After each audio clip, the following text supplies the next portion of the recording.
Hello everyone, welcome to Officer Bitia. We're discussing daily current affairs and analysis. So let's begin with the discussion. देखते हैं आज 1 Feb के कौन से articles important है। आज 1 फरवरी है तो आज बजट भी अनाउंस हुआ है, रिलीज़ हुआ है, तो हम उसके बारे में भी देखेंगे। तो स्टार्ट करते हैं हमारी फर्स्ट आर्टिकल से, that is about world neglected tropical diseases day. तो आज 30 जो जनवरी था, जो परसों था, वहाँ पर तब था ट्रॉपिकल नेग्लेक्टेड डे। यहाँ पर बेसिकली जो ट्रॉपिकल कंट्रीज़ हैं, ट्रॉपिकल कंट्रीज़ कौन सी होती हैं? This is the tropic of cancer, this is the tropic of Capricorn. तो these are the countries that lie between tropic of cancer and Capricorn. तो इसको हम बोलते हैं ट्रॉपिकल कंट्रीज़। एंड इस पर्टिकुलर एरिया में यहाँ पर सोलर एनर्जी बहुत ज़्यादा अबंडेंस में होती है क्योंकि सन इसी के बीच में रहता है।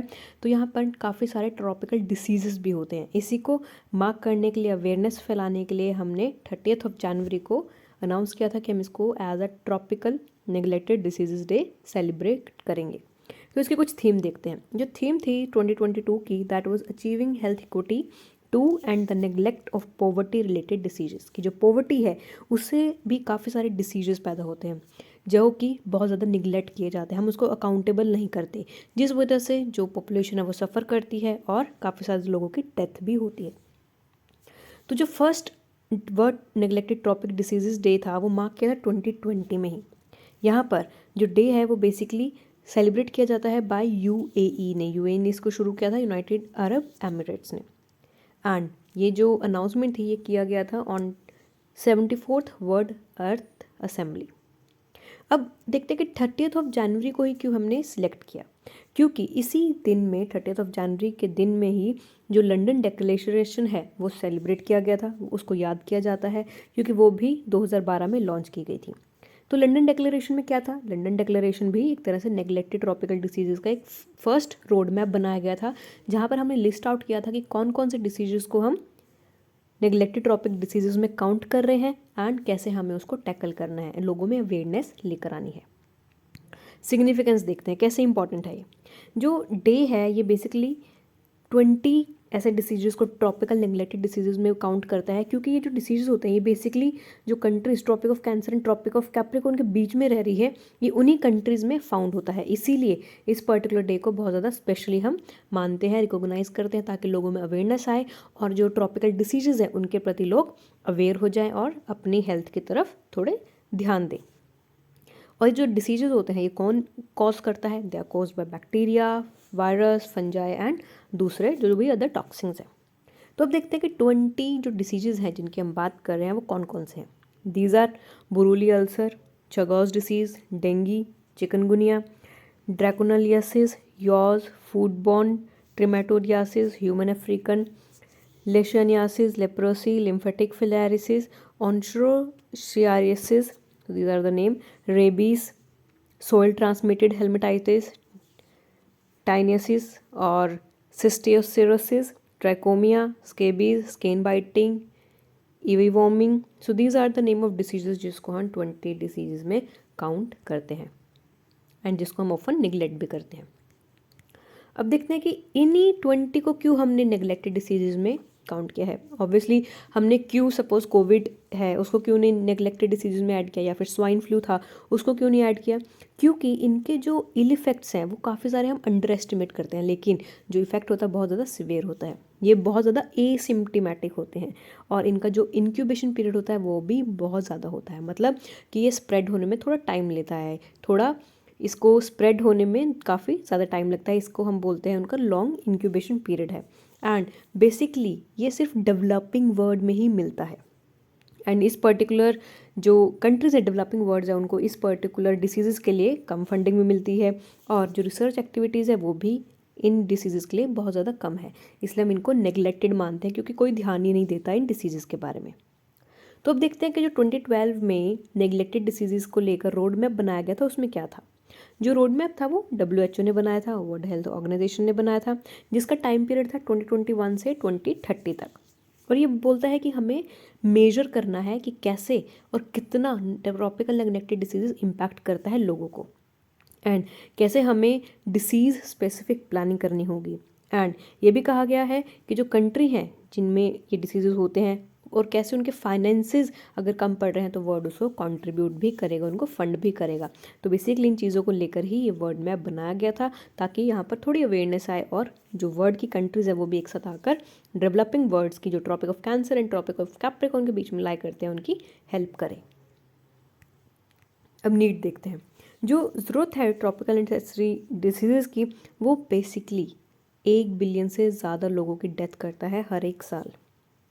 एंड ये ऐसे डिसीज़ है जिसको आप बचा सकते थे, जिनकी वजह से लोगों की डेथ होना बच सकता था, क्योंकि बहुत ज़्यादा ये क्योरेबल होते हैं, प्रिवेंटेबल होते हैं। और जो इनका रिलेशनशिप होता है डिसीज़ एंड पॉवर्टी का, वही एक बेसिक रीज़न है जो सोशल एंड इकोनॉमिक कॉन्सिक्वेंसेस लेकर आ रहा है। क्योंकि पॉवर्टी है तभी डिसीज़ हैं, तभी लोग यहाँ पर अपना ट्रीटमेंट नहीं करा रहे, डॉक्टर के पास नहीं जा रहे, जिसकी वजह से उनकी डेथ हो रही है। तो यहाँ पर पॉवर्टी एंड डिसीज़ का पॉजिटिव कोरिलेशन देखने को मिल रहा है, जिसकी वजह से यहाँ पर डेथ होती जा रही है। So this is about neglected tropical diseases. Now next is about UAE federal corporate tax. तो जो यूएई है उन्होंने कॉर्पोरेट टैक्स को अनाउंस कर दिया है, बोला है कि मिड 2023 से, अगले साल से ये शुरू हो जाएगा।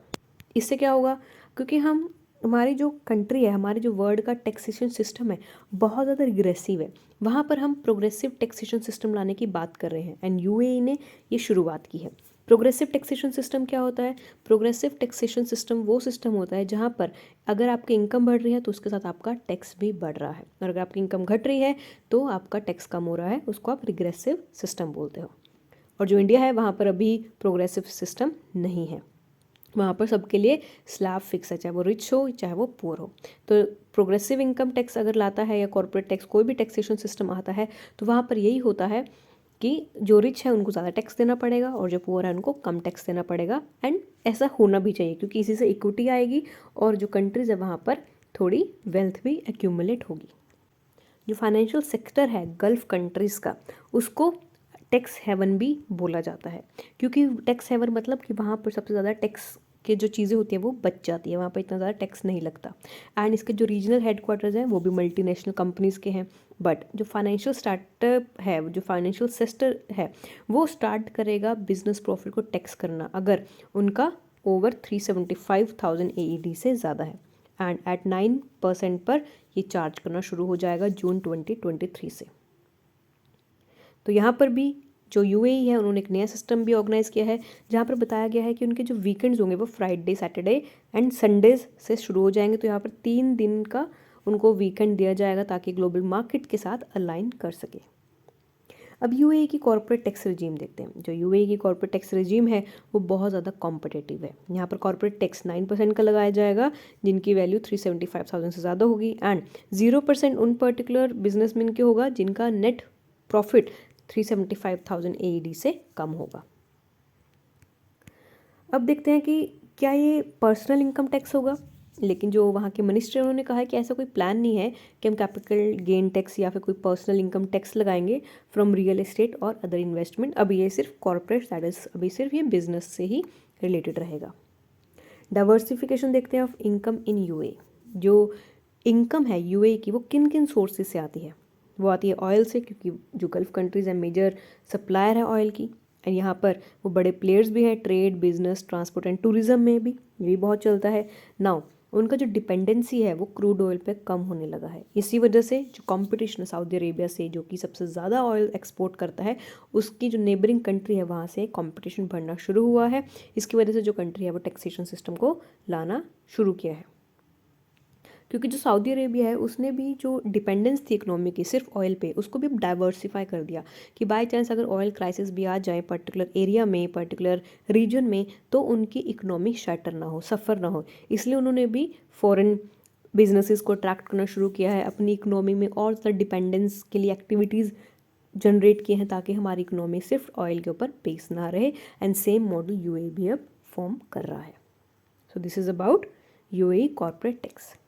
अब सिग्निफिकेंस देखते हैं, क्या इंपॉर्टेंस है। अगर कॉर्पोरेट टैक्स इंट्रोड्यूस हो रहा है तो जो इंटरनेशनल स्टैंडर्ड्स हैं टैक्स ट्रांसपेरेंसी को लेकर वो मीट हो जाएंगे, हार्मफुल टैक्स प्रैक्टिसेस हैं वो भी बच जाएंगे। तो यहाँ पर प्रिवेंशन हो जाएगी, लोग टैक्स इवेड करते हैं वो बच जाएगा, और जो बड़े मल्टीनेशनल बिजनेसेस हाउसेस हैं उनको टैक्स लगाया जाएगा। क्योंकि जो यूएई है वो एक तरह से 7 एमिरेट से कंप्राइज है एंड बेसिकली जो 7 एमिरेट्स है वो 7 ऑटोनोमस रीजन्स है, उनकी अपनी अपनी गवर्नमेंट्स है, बट उनके पास कोई भी सेंट्रल इनकम टैक्स सिस्टम नहीं है क्योंकि हर एक एमिरेट ने एक अपना इनकम टैक्स डिक्री लगाया हुआ है और जो इन्फोर्समेंट होती है डिक्री की वो सिर्फ oil companies and foreign banks को ही रिलेटेड है, दूसरी और कंपनीज हाउसेज और बिजनेस हाउसेज पे है ही नहीं। इसलिए जो गवर्नमेंट है उन्होंने वैल्यू एडेड टैक्स 5% का दैट इज़ वैट जनवरी 2018 से शुरू किया था। सो this is the tax regime of UAE. तो इसलिए अब जो दूसरे कॉर्पोरेट हाउसेज हैं, दूसरी एक्टिविटीज़ हैं, सपोज रियल एस्टेट बिजनेस है तो उनके ऊपर भी टैक्स लगाया जाए, इसलिए वहाँ पर कॉर्पोरेट टैक्स का प्रोविज़न लाया गया है एंड ये सही भी है क्योंकि जब कंट्री में इतनी वेल्थ है तो क्यों ना उसको टैक्स लाया जाए, गवर्नमेंट को थोड़ा हेल्प हो जाए। एंड गवर्नमेंट काफ़ी ज़्यादा कंस्ट्रक्शन करती है, टूरिज़्म इतना ज़्यादा है वहाँ पर, तो ताकि जो वहाँ की तरक्की है वो अच्छे से हो सके, इसलिए हम कोई भी टैक्सेशन सिस्टम लेकर आते हैं। Now next is about economic survey 2021-2022। तो आज रिलीज़ हुआ है इकोनॉमिक सर्वे, ये 31 जनवरी को पार्लियामेंट में लाया गया था by our finance minister that is Nirmala Sitharaman. अब ये इकोनॉमिक सर्वे को प्रिपेयर कौन करता है? जो इकोनॉमिक सर्वे है वो प्रिंसिपल इकोनॉमिक एडवाइज़र प्रिपेयर करते हैं एंड हमारा जो इकोनॉमिक सर्वे है वो संजीव सान्याल ने प्रिपेयर करता है। ये बेसिकली एक ऐसा डॉक्यूमेंट होता है, स्टैटिस्टिकल टेबल्स होता है जहाँ पर एक सिंगल वॉल्यूम में आप पूरी इकोनॉमी का डाटा प्रोवाइड करते हो, क्योंकि पहले 2 वॉल्यूम फॉर्मेट्स में आता था पिछले सालों से, लेकिन इस साल ये सिर्फ एक ही फॉर्मेट में आता था। याद होगा जो भी यूपीएससी की प्रिपरेशन कर रहे हैं बच्चे काफ़ी टाइम से, तो हमारा जो इकोनॉमिक सर्वे है वो पहले वॉल्यूम 1 फिर कुछ 2-3 महीने बाद वॉल्यूम 2 आता था, लेकिन अब की बार ये सिर्फ वॉल्यूम 1 में ही पूरा कंपाइल कर दिया गया है एंड सही भी है, otherwise we have to wait. But अगर आप सीरियस यूपीएससी एस्पिरेंट है तो आपको इकोनॉमिक सर्वे पूरा वर्ड टू वर्ड पढ़ने की ज़रूरत नहीं है, you should just go with the summary, आपको समरीज मिल जाएंगे, आप बस वही पढ़िए और आपके लिए वही सफिशेंट होगा। अब देखते हैं कि इकोनॉमिक सर्वे इवॉल्व कैसे हुआ है, आया कैसे। 1950s में जो सर्वे है वो सिर्फ 50 या 50 से कम पेजेस का डॉक्यूमेंट होता था, लेकिन अब जो पेजेस आते हैं वो 100 से भी ज़्यादा होते हैं, जो पूरा डिटेल एनालिसिस देते हैं हमारी इकोनॉमी का, पॉलिसी मेजर्स देते हैं कि कैसे हमारी जो इकोनॉमी में चैलेंजेस आ रहे हैं हम उससे डील करना चाहिए, कुछ यहाँ पर सोल्यूशन प्रोवाइड किए जाते हैं ताकि हमारी जो डेवलपमेंट है वो हो सके। तो देखते हैं कुछ फाइंडिंग्स को, कुछ हाईलाइट्स को। जो इस सर्वे में बताया गया है कि हमारी जो इकोनॉमिक सर्वे की फोरकास्ट है कि वो जीडीपी बात की जा रही है 8 से 8.5% तक रहेगी 2022-2023 में, और जो अगर हम इसी साल की बात करें तो इकोनॉमी की जो ग्रोथ है वो 9.2% तक पहुंच सकती है। एग्रीकल्चर सेक्टर की बात करें तो 3.9%, और जो इकोनॉमिक ग्रोथ फिस्कल ईयर में 2022-2023 वो भी बहुत ज़्यादा फास्टेस्ट रहेगी। जितनी भी मेजर इकोनॉमीज़ है, चाइना है, जापान है, तो उनके मुकाबले इंडिया की जो कंपैरेटिव इकोनॉमी है वो ज़्यादा रहेगी। अब बात करते हैं कि इंडिया में जो चैलेंजेस आ रहे हैं इंडिया उसको कैसे डील करेगा, कैसे फेस करेगा। तो इसके लिए हमारी इकोनॉमी में मेजॉरिटी की ज़रूरत है वो है स्टेबिलिटी, क्योंकि स्टेबिलिटी आएगी सभी सेक्टर्स में तो हमारी ग्रोथ ऑटोमेटिकली बढ़ जाएगी। तो जो माइक्रो इकोनॉमिक स्टेबिलिटी है वो इंडिकेट करती है कि कैसे इंडियन इकोनॉमी बहुत ज़्यादा वेल प्लेस्ड है कि वो चैलेंजेस को टैकल कर सके, क्योंकि इसकी यूनिक रिस्पॉन्स स्ट्रैटेजीज होती है, जैसे कि सप्लाई साइड रिफॉर्म्स हैं, इंडिया में काफ़ी सारे रिफॉर्म्स आ रहे हैं जो चैलेंजेस को फेस करने में हेल्प करते हैं। जैसे कोविड पेंडेमिक हुआ था तो इंडिया ने बहुत अच्छे से रिस्पॉन्सिबल वे में डील किया था, एंड यहाँ पर सप्लाई साइड रिफॉर्म्स भी वो जल्दी से लेकर आया था। जो वैक्सीन है वो उन्होंने बना दी थी जल्दी से ताकि लोगों में मार्केट में भी ईजिली अवेलेबल हो सके, लोगों को मिल सके, एंड जो इंस्टेड ऑफ डिमांड से वहाँ पर डिमांड से जगह हमारे पास सप्लाई पे ज़्यादा फोकस रहा है, जिसकी वजह से इट मीन्स कि इंडिया बहुत जल्दी क्विकली अडाप्ट करता है कोई भी चैलेंज आ रहा है। Next is about front loaded stimulus package. जो एजाइल पॉलिसी रिस्पॉन्सेज होती हैं वो काफ़ी ज़्यादा डिफरेंट होती हैं, जो वाटरफॉल स्ट्रैटेजीज होती हैं जहाँ पर फ्रंट लोडेड स्टिमुलस पैकेजेस दिए जाते हैं, बेसिकली जो ज़्यादातर कंट्रीज अडॉप्ट करती हैं।